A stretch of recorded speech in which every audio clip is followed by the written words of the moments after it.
ત્યારે મહુવા તાલુકાની પંચાયતના પરિણામો જાહેર થઈ ગયા છે તો સમાચાર સામે આવી રહ્યા છે મહુવાથી, જેમાં હવે ગ્રામ પંચાયતની ચૂંટણી યોજાઈ હતી તેના પરિણામો જાહેર થયા છે। મહુવા તાલુકાની પંચાયતના પરિણામો જાહેર થયા। અત્યાર સુધીમાં 13 ગામોના પરિણામ જાહેર થઈ ગયા છે અને વાવડીના સરપંચ તરીકે રામકુભાઈ કામડિયાનું નામ સામે આવ્યું, જેમાં કણકોટના સરપંચ તરીકે સીતાબા ચાવડાનું નામ સામે આવ્યું છે। રાજવદનના સરપંચ તરીકે પ્રવીણભાઈ સરવૈયાનું નામ સામે આવ્યું,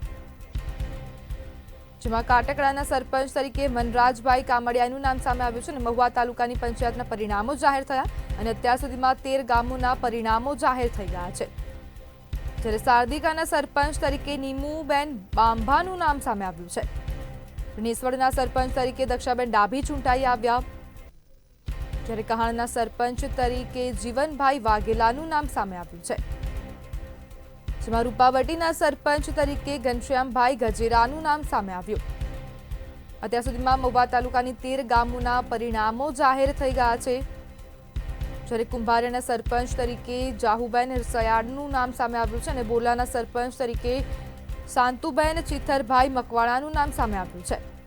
લુસડીના સરપંચ તરીકે દેતુબેન સાદુડભાઈ ચાવડા સરપંચ તરીકે ચૂંટાઈ આવ્યા છે।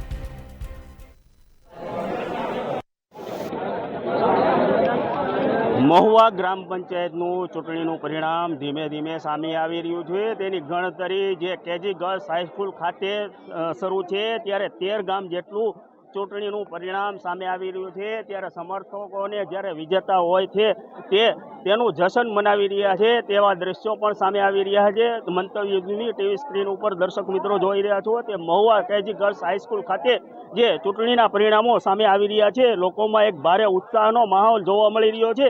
ત્યારે ધીમે ધીમે આ જેટલું જે 41 ગામની ગ્રામ પંચાયતની ચૂંટણી હતી તે ગ્રામ પંચાયતની ચૂંટણીની અંદર 70% જેટલું મતદાન થયું હતું। તેની અંદર આજ રોજ સવારે 9 કલાકથી કેજી ગર્લ્સ હાઈસ્કૂલ ખાતે જે મતગણતરી સવારે 9 કલાકથી શરૂ થવા પામી હતી તે અત્યાર સુધીમાં 13 ગામોનું ગ્રામ પંચાયતની સરપંચની ચૂંટણીનું પરિણામ આવી ચૂક્યું છે।